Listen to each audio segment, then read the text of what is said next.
बिस्मिल्लाहिर्रहमानिर्रहीम। सबसे पहले आज जो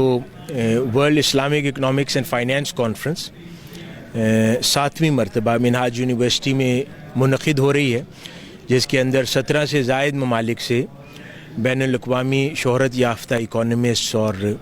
एक्सपर्ट्स वो यहाँ पर मौजूद हैं और कसीर तादाद में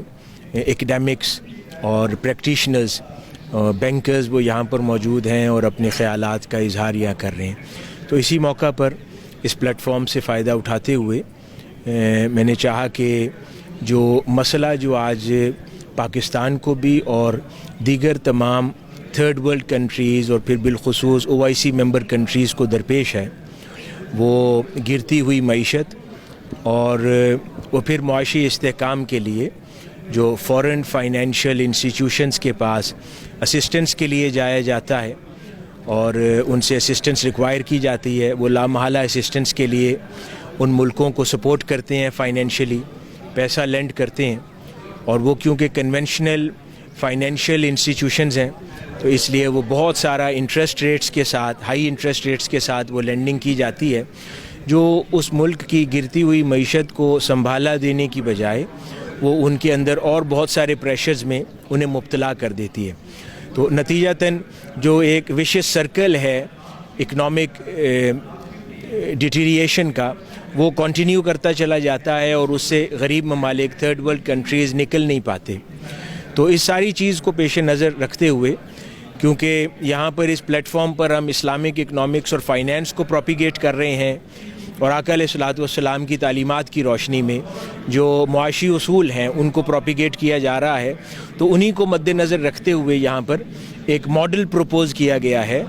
जिसको मैंने MCW मुस्लिम कॉमन वक्फ़ का नाम दिया है। मैं समझता हूँ कि अगर मुस्लिम कंट्रीज़ OIC के प्लेटफॉर्म से अगर इस इंस्टीट्यूशन को अडॉप्ट कर लें और तो यकीनन ये इन ममालिक को इंटरेस्ट बेस लेंडिंग से निजात भी दिलवा देगा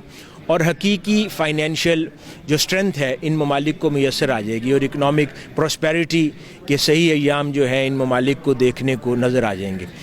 अब ये कैसे वर्क करता है, ये बेसिकली वक्फ़ जो है वो इस्लामिक सोशल फाइनेंस के इंस्टीट्यूशंस में से और प्रोडक्ट्स में से एक मारूफ इंस्टीट्यूशन है और ये आका अलैहिस्सलातु वस्सलाम के ज़माना अक़दस से ही चला आ रहा है, यानी दूसरी सने हिजरी से ही आका अलैहिस्सलातु वस्सलाम के ज़माना अक़दस से इसका आगाज़ हुआ। बाद अज़ां ये इवॉल्व करता रहा है बनु उमैया के ज़माने में, बनु अब्बास के ज़माने में, फिर ऑटोमन्स के ज़माने में इसने फ्लरिश किया है।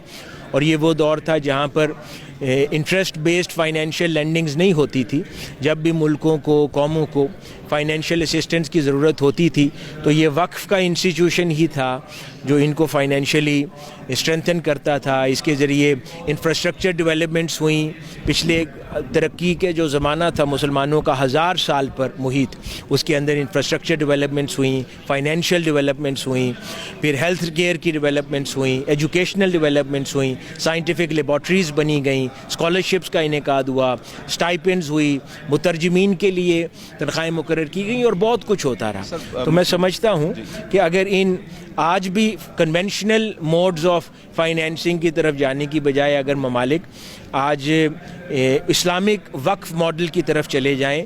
और ये तमाम इस्लामी ममालिक आपस में अपनी वेल्थ को जमा करके एक पूल फंड की शक्ल दें और उससे इंटरेस्ट फ्री फाइनेंसिंग और असिस्टेंस उन मुल्कों की जाए कि जिनको असिस्टेंस की ज़रूरत है, तो यकीनी बात है कि बग़ैर इंटरेस्ट दिए ये ममालिक अपनी इन क्राइसिस से निकल भी सकते हैं और ना सिर्फ निकल सकते हैं, बाकी जो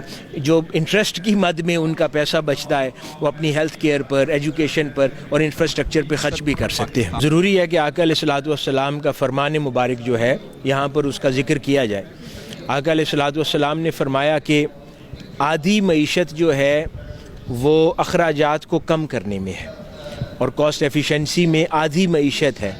तो जिससे मुराद ये है कि रिमेनिंग हाफ इकनॉमिक एक्टिविटी में है और हाफ ऑफ द इकॉनमी जो है वो अपने अखराजात को कम करने में है। तो सबसे पहले तो मेरे ख़्याल में अपनी चादर देख के पाँव फैलाने का तसव्वुर जो है उसको हकीकी मानों में मुल्क में नाफिज करने की ज़रूरत है। और दूसरा जो मॉडल ये मुस्लिम कॉमन वक्फ़ का मैंने पेश किया है, जिसको باقی تمام مسلم ممالک جو ہے وہ کولیکٹیو فنڈ کے طور پہ کریں. میں سمجھتا ہوں اس کا آغاز ود ان دا کنٹری بھی کیا جا سکتا ہے کہ بجائے اس کے کہ ڈومیسٹک انٹرسٹ بیسڈ لونز کی طرف گورنمنٹ جائے, بلکہ جو بھی ویلدی لوگ ہیں ان کے ساتھ ایک سوشل کانٹریکٹ کیا جائے, انویسٹمنٹ بیسس پر یا سوشل فائنانس بیسس پر ان کے فنڈز انگیج ہوں, ایک فنڈ کریٹ ہو, اور لوکل ضروریات بجائے اس کے کہ فورن فائنینشیل انسٹیٹیوشنز کی طرف جایا جائے, لوکل ضروریات کو اسی وقف فنڈ کے ذریعے ملک میں اس کو پورا کیا جائے. تو لامحالہ یہ جو ایک انٹرسٹ کی ری پیمنٹس کی ایک وشیس سرکل ہے, ایک چکی ہے, اس میں سے ملک نکل آئے گا اور کچھ عرصے کے اندر خود بخود اس سے بحالی ممکن ہوگی. اور ایک تیسری چیز میں سمجھتا ہوں کہ جو آئی ٹی سیکٹر ہے اس کی ایکسپورٹس ہیں, جس کے اندر